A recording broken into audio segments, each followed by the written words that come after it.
አድማጭ ተመልካቾቼ ሞሪንጋ ወይም ሽፈራው በስንት ፐርሰንት የደም ስኳርን መጠን ይቀንሳል የሚለውን እንነጋገራለን፣ እንወያያለን።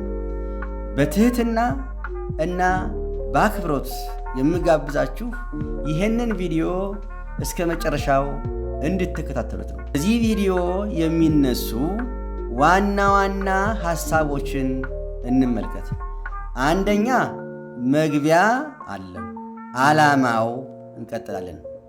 ከዚያ በመቀጠል ደግሞ ሞሪንጋ ምንድን ነው የሚለውን ባለፈው ጊዜም አይተናል።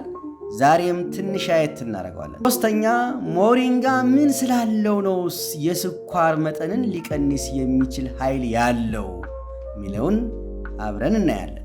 አራተኛው እንዴት ሞሪንጋ ለስኳር መጠን መጠቀም እንችላለን። አምስተኛ የሞሪንጋ ገደቦች ወይም እንቅፋቶች ወይም ችግሮቹ ምንድናቸው የሚለውን ደግሞ አብረን እናያለን። በመጨረሻ የማጠቃለያ ፍሬ ሐሳቦችን እንነጋገራለን። አብራችሁኝ ቆዩ። ወደ ትምህርቱ። ሞሪንጋ እና የስኳር ህመምን በተመለከተ ሳይንስ ምን ይላል? ከዚህ ከሳይንስ ጀርባ ያለው ዋና ዋና ፍሬ ሐሳብ ወይም ጭብጥ ምንድን ነው የሚለውን እናያለን። ዛሬ ሞሪንጋ ስኳርን ለመቆጣጠርና ለመከላከል የሚያስችለውን አቅም እንመረምራለን። ዓላማው የዚህ ቪዲዮ ዓላማ ስኳርና ሞሪንጋን በተመለከተ ቅርብ ጊዜ የተጠኑትን ጥናቶች እንዴት ለስኳር ታካሚዎች እንደሚጠቅም ለአድማጭ ተመልካቾቼ ማሳየት ነው። ሞሪንጋ ምንድን ነው?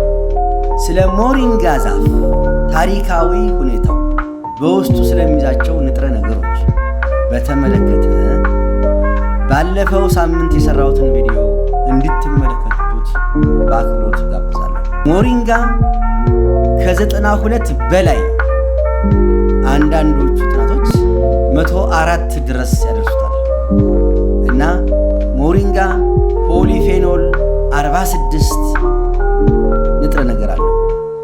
ፍላቪኖይድ 20 የሚደርሱ ፍላቮኖይዶች አሉት።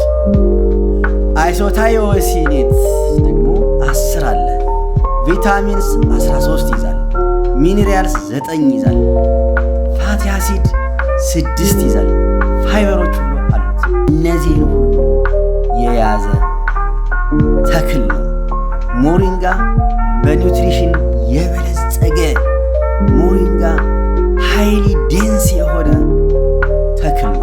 ብዙ ሳይንቲስቶች፣ ብዙ ጥናቶች ስለ ሞሪንጋ ብዙ ተጠንቷል። ስለሆነም ሚኒራልስ፣ ቪታሚንስ፣ ባዮአክቲቭ አንቲኦክሲዳንትስ በስፋት ያሉት በመሆኑ ሞሪንጋ ዓለም ላይ ካሉ ተክሎች ቁንጮ ላይ የሚገኝ ተክል ነው። ስለ ሞሪንጋና ስኳርን በተመለከተ እንዴት ሊቀንሱ እንደሚችሉ፣ በምን መንገድ ሊቀንስ እንደሚችል፣ ምን ሲሆን ነው ሊቀንስ የሚችል የሚለውን የተጠኑ ጥናቶችን አቀርብላችኋለሁ። ሞሪንጋ የጠዋት ስኳር ወይም በባዶ ሆድ ስኳር መጠን እጅግ በጣም ይቀንሳል። እስኪ ጥናቶችን እንመልከት። እንደ አውሮፓውያን አቆጣጠር በ2017 በጠናው ጥናት መሰረት ለ3 ወር የሞሪንጋን ዱቄት በወሰዱ ሰዎች ላይ በተደረገው ክትትል መሰረት በ13.7% የደም ስኳር መጠንን ቀንሶ ታይቷል። ይህ ጥናት ነው። በ2020 ሌላ ጥናት በተጠናው ጥናት መሰረት ከ21 እስከ 28 በአማካኝ አንዳንዴ 21፣ 22፣ 23 እስከ 28% ድረስ የስኳር መጠንን ቀንሶ ታይቶ ነበረ። ይህ የመቀነሱ ምክንያት ሞሪንጋ ከፍተኛ ፋይበር እና ፖሊፌኖል ስላለው ስኳር ከአንጀታችን ውስጥ ቶሎ እንዳይመጠጥ ወይም ደግሞ እንዲዘገይ ያደርገዋል። ስለሆነም የኢንሱሊን ሴንሲቲቪቲ እጅግ በጣም ይጨምራል፣ ሪዚስታንሱ ደግሞ ይቀንሳል ማለት ነው። ምን ማለት ነው? ስኳር ተመጥጦ እየተጓጓዘ ሄዶ ደም ጋር ከደረሰ በኋላ ከደም ወደ ሴሎቻችን ወደ ጡንቻዎቻችን የመድረስ አቅሙ ከፍተኛ ነው ማለት ነው። ሞሪንጋ የሶስት ወር ስኳርን መጠንን ደግሞ ምን እንደሚያደርገው በጥናታቸው አይተውታል።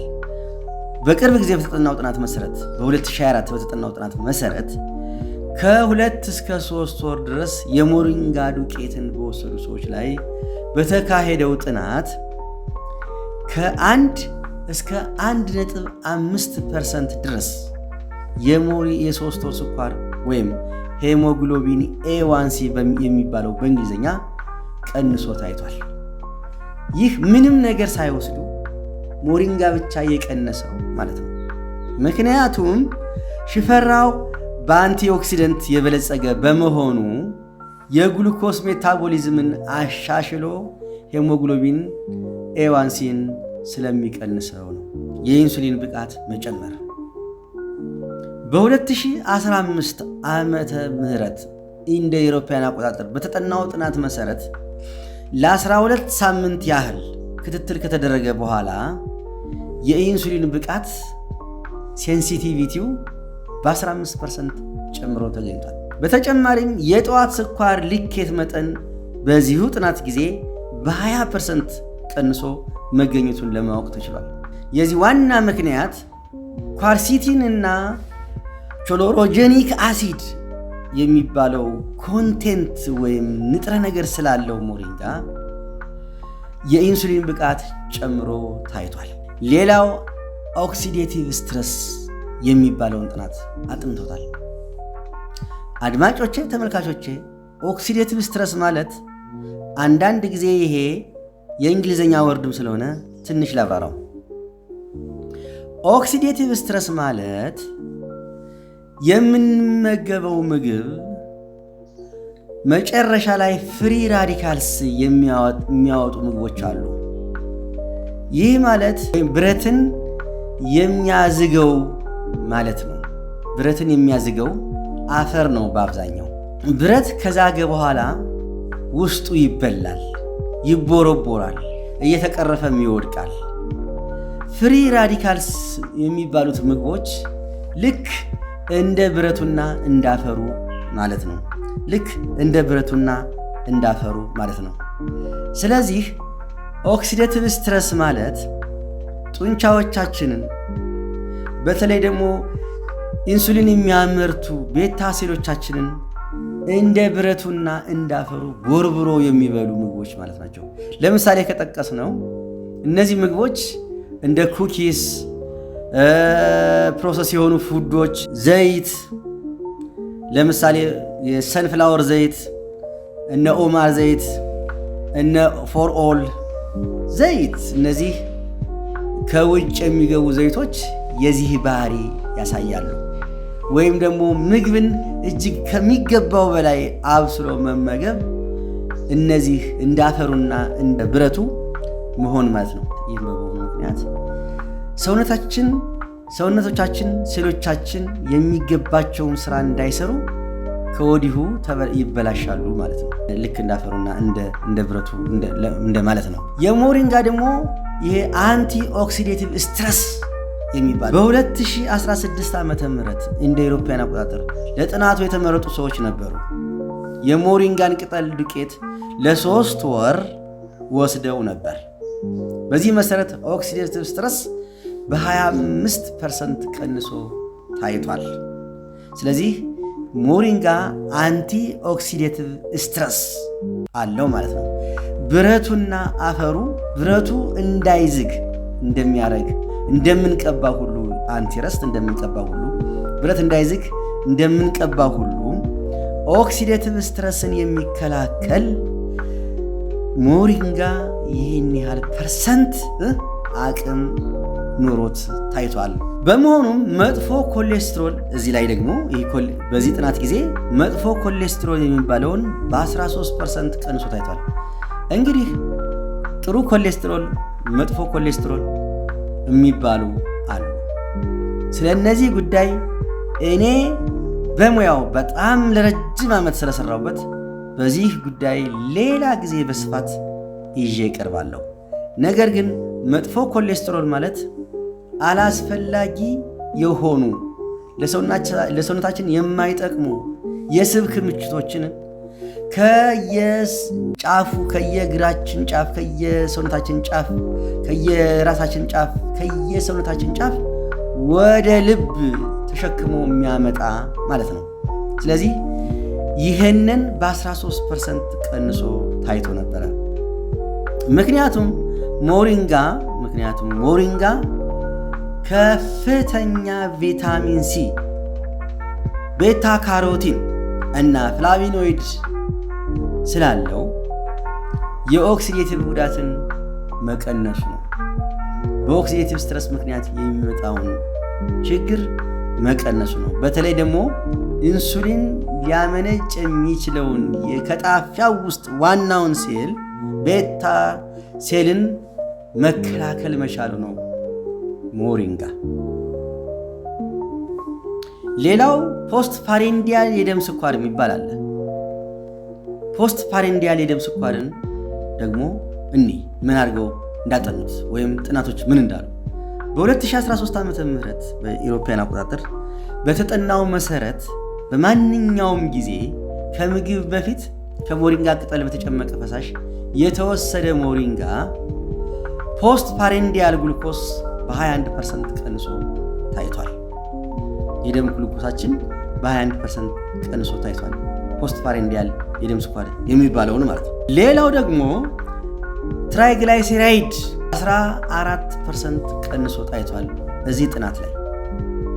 ይህ ትልቅ ጥናት ነው። ምክንያቱም አይሶታዮሲኔትስ እና ፍላቪኖይድስ የሚባል ሞሪንጋ ስላለው የግሉኮስ ሜታቦሊዝምንና የግሉኮስ ወደ ደም ስርጭትን ወደ ሌሎች ሴሎች መሄድን በማመጣጠን ስለሚያግዝ እነዚህ ጥናቶች ቀንሰው ታይተዋል። አድማጮቼ፣ ተመልካቾቼ፣ ሌላው ጥናት ደግሞ ሜታ አናሊሲስና ከፍ ባለ ጥናት የተጠናን ጥናት ደግሞ ላቀርብላችሁ። ሜታ አናሊሲስና ከፍ ባለ ጥናት የተጠና ሪሰርች ሪቪው የሚባሉት እነዚህ ጥናቶች ከፍ ያሉ ናቸው። በቀላል አማርኛ ለማጥናት የውሳኔ ሰጪ የፖለቲካ ሰዎች ሊጠቀሙበት የሚችሉ የጥናት ዘዴ ነው።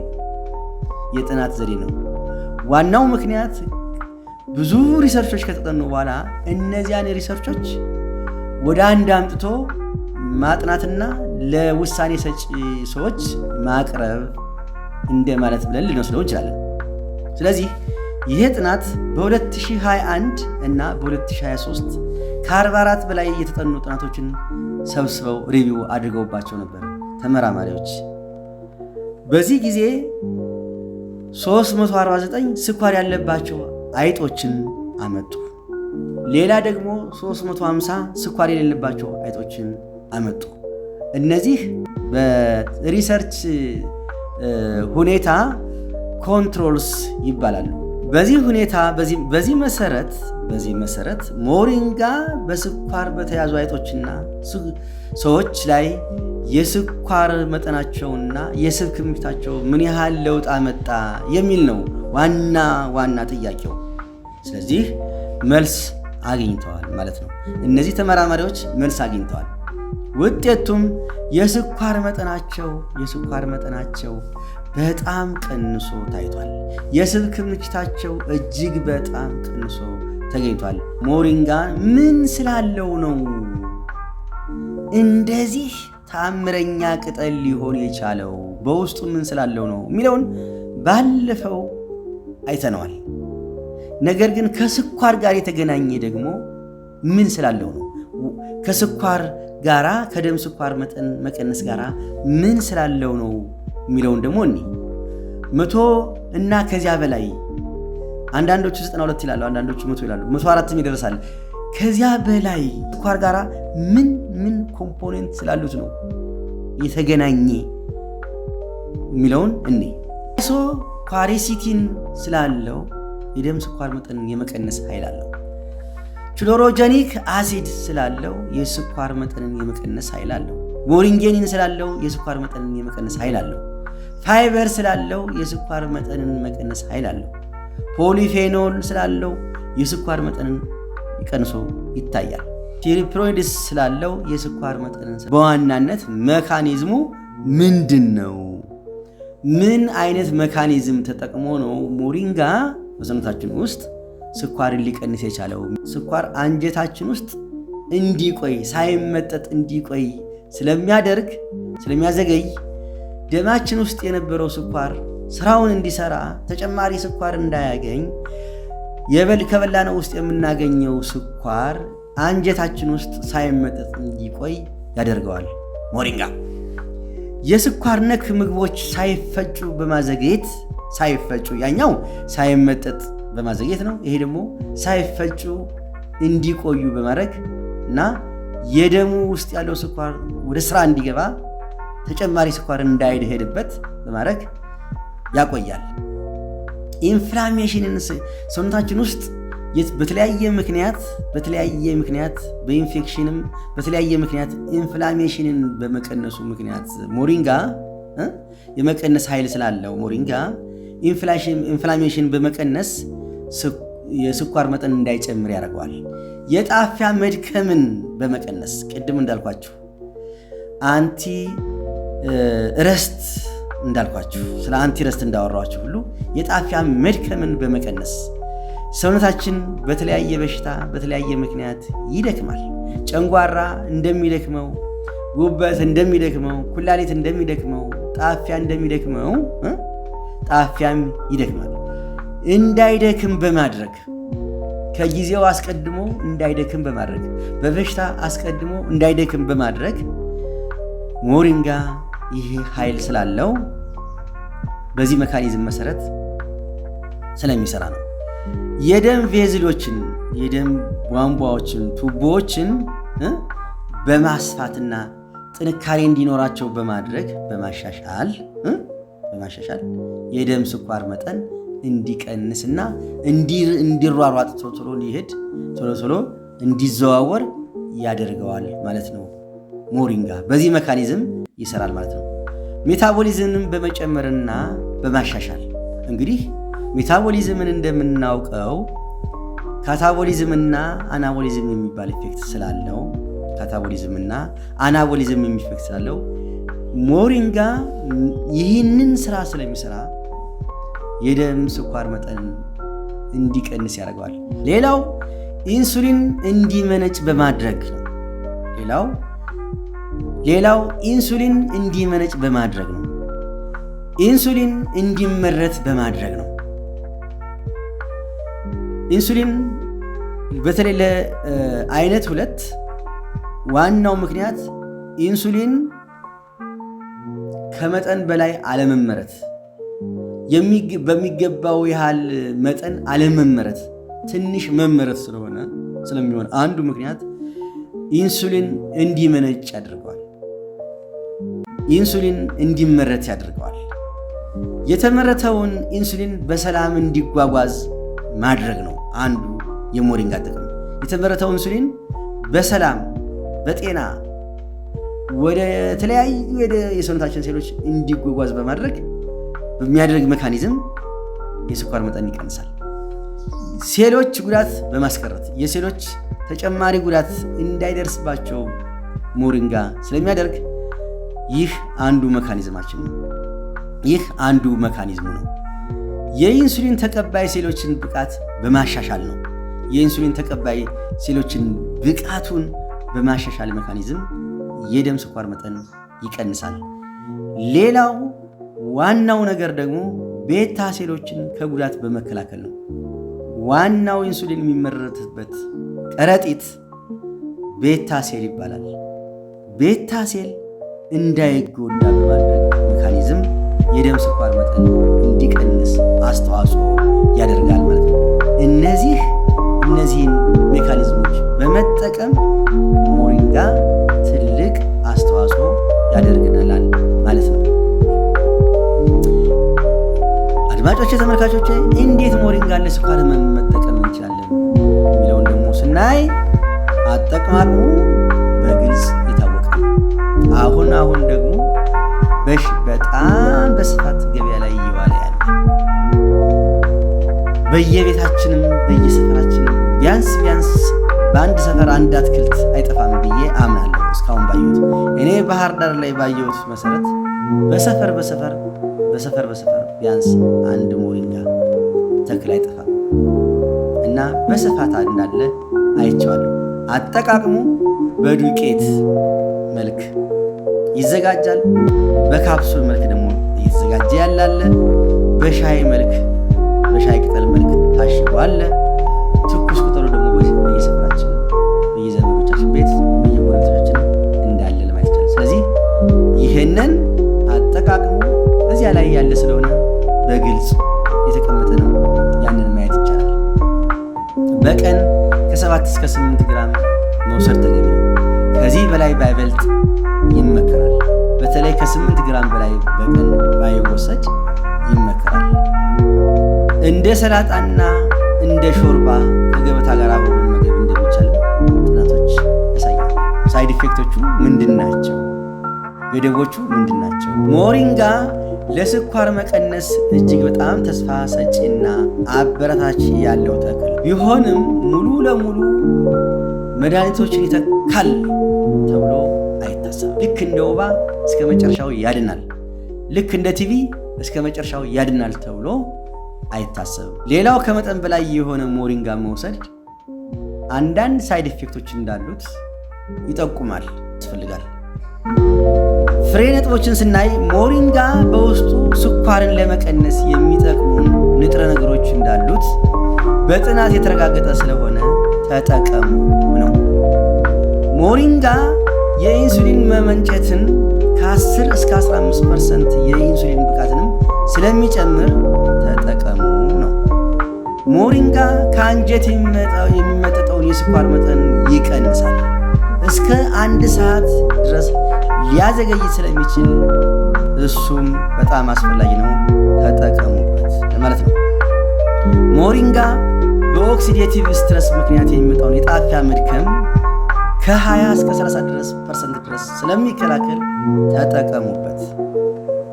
ሞሪንጋ ወይም ሽፈራው የደም ውስጥ የስኳር መጠንን ለመቆጣጠር፣ የኢንሱሊንን ብቃት ለማሻሻል እና ኦክሲዴቲቭ ጫናን ጉዳትን ስለሚቀንስ ተጠቀሙበት። የዛሬው ቪዲዮ እዚህ ላይ አበቃ። ጊዜያችሁን ሰውታችሁ ስላዳመጣችሁኝ እና እስካሁን ሰዓት ድረስ አብራችሁኝ ስለነበራችሁ እጅግ አድርጌ አመሰግናለሁ። በሚቀጥለው ቪዲዮ እስከምንገናኝ ድረስ ጤና ይስጥልኝ። ሰላም።